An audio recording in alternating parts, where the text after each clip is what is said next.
I want to talk about, man, when I was asking you to go on this podcast that very day, and then we rolled. And mind you, so me and Nick train at the same gym at Syndicate MMA. I asked him to be on the podcast, and that very same day we rolled.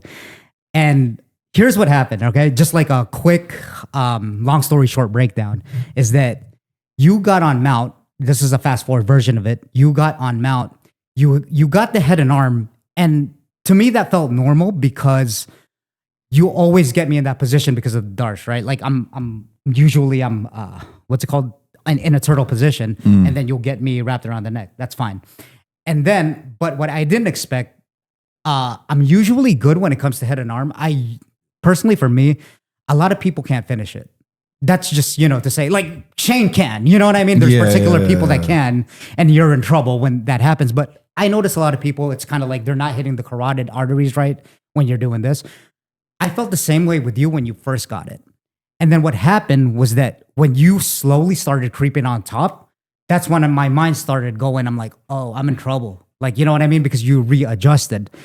And I had this slight like epiphany that I could still get out of this, because as I bucked, to try to get some air, it worked. But then I don't think I got enough air. So when you readjusted, I still remember this. I was about to tap, but then I went out right before that. And I want to talk about this because it is the first time that I went out. Like I've been doing jiu-jitsu for 6 years now. And I've seen people go out in the worst ways too. They're foaming at the mouth. You know what I mean? Yeah. Some people just go out different, and some people are from our gym.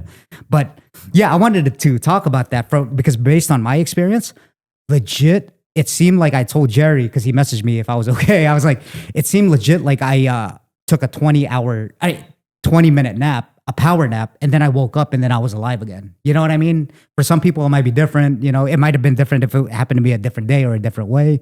But then that's how I felt about it. I dreamt a little bit. I can't remember the dream. And then I woke up.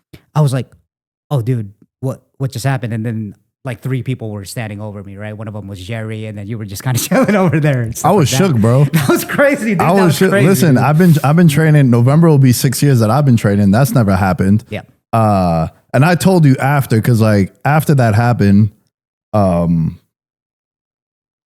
our we continued rolling, and maybe it was like a 90-second roll after, because I don't remember exactly when it happened in our round, but I remember we took like a good amount of break, and then we started rolling again. And I told you, bro, I take pride in never hurting a training partner. Of course, yeah. It's like I do jiu-jitsu for 2 reasons. Well, 3 reasons now.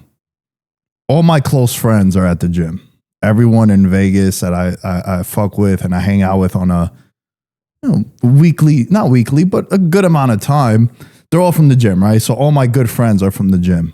Number 2, I try not to get fat.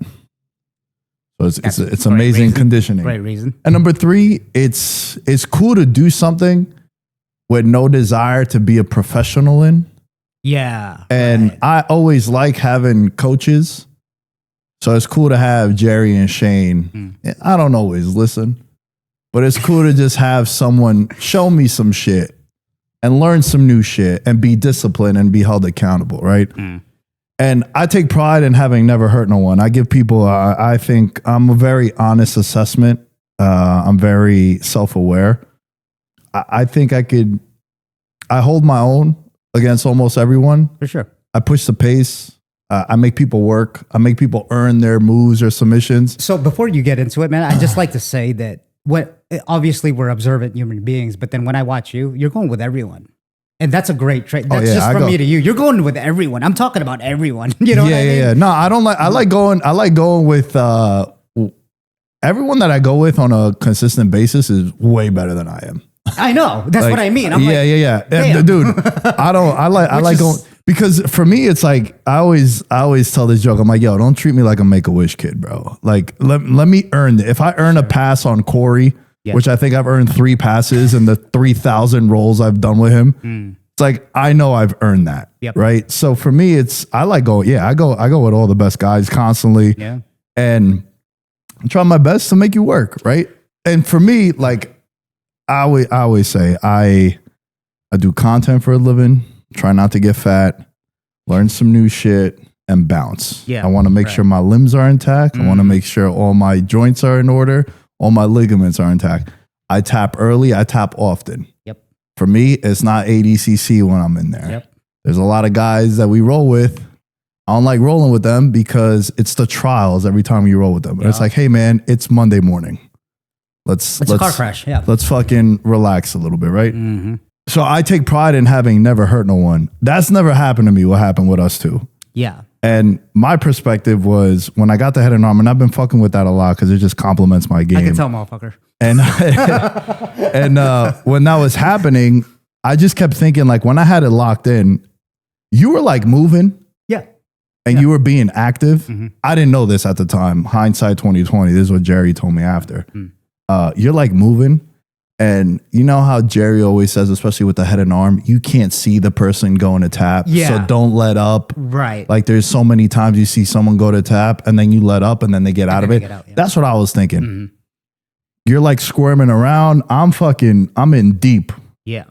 And then I hear the yeah. How did you feel? So did you know that you were deep? Like you knew you had it? Like I knew I had it, but I know that you're tough also. Uh-huh.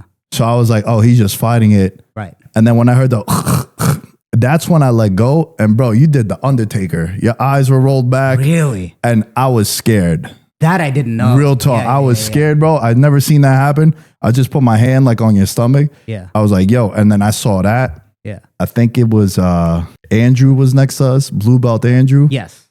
He was over there. And I just look up and Jerry's mid-roll. I go, Jerry. Yeah. And I wave him over. And like he came over, Andrew started shaking your legs or whatever. Yeah. Bro, I was Andrew. I was like 4,000 beats a minute, bro. I never knew. I never did that. Yeah. And like I wasn't bragging about it. To this day, I don't brag. I was scared, bro. Yeah. I was scared. And then Jerry told me after, he's like, yo, especially with chokes like that, it's not when you hear the that they're out. Like they go out before that. And that's just the body bugging out on its own. Yeah. And he was like, yo, in a weird way, luckily nothing severe happened. Everything is good. You guys finished the roll. He's like, it's good for you to know now that when you have someone in a choke like that and you hear the that first time, he's like, yo, let it go, bro. Especially for me, right? He was like, yo, especially someone like you, you're doing this for fun. Yeah. You don't like to hurt nobody. Your thing is way different the way you approach jiu-jitsu from everyone else. And I'm getting chills thinking about it, bro, because it was scary shit, dude. Well, number one, I understand. Like I always try to put myself in people's positions, and I know if that were me too, I'd feel really fucking bad. But it was obviously it was a complete just accident, right? You know what I mean? It happens all the time in jiu-jitsu, but I know, like obviously when you're the one doing it, it's kind of like, and then my eyes roll back, like, and I didn't even know that, but I get that, but that's part of what we do, right? It's part of the game. And like I said, I'm sure you've seen it, right? Like you've seen it in your other gyms, like people passing out. Yeah, no, I've seen people pass out. Right. I've seen it at our gym. You haven't done it to someone I haven't done it. And even me, like it never gets to a point for me where I'll let it get to that. Like I'm always, absolutely, yeah.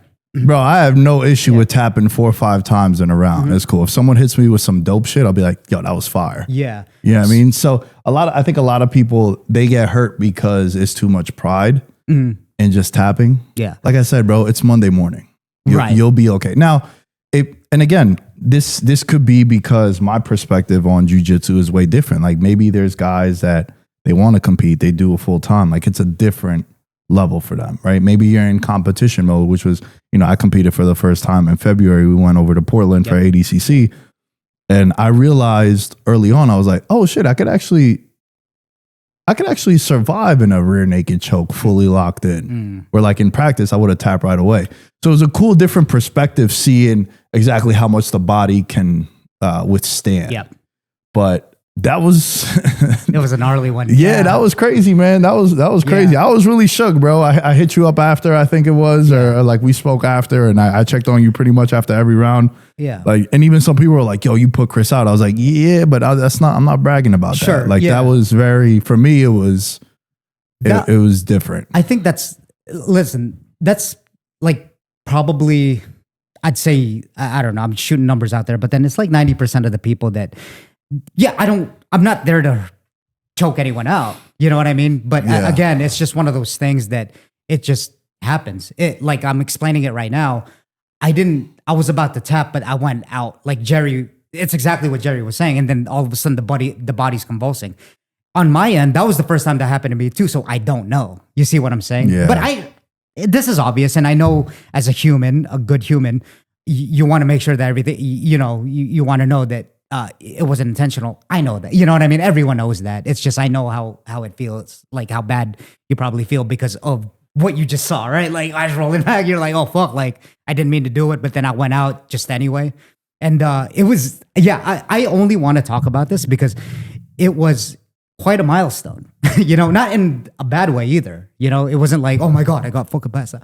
It was just like, whoa. I thought about it a little bit. It was no negative, connotations around it. It was no like hard feelings. It wasn't like, oh my God, he choked me out. You know what I mean? It was just like something to ponder. I'm like, damn, so he had me in that head and arm. That's why I'm telling you like the descriptions that I had, that what I could still remember. Because I did remember. I was like I was just gonna tap. After I bridged, I had room to where your arm kind of came off a little bit, but then it was still constricting me.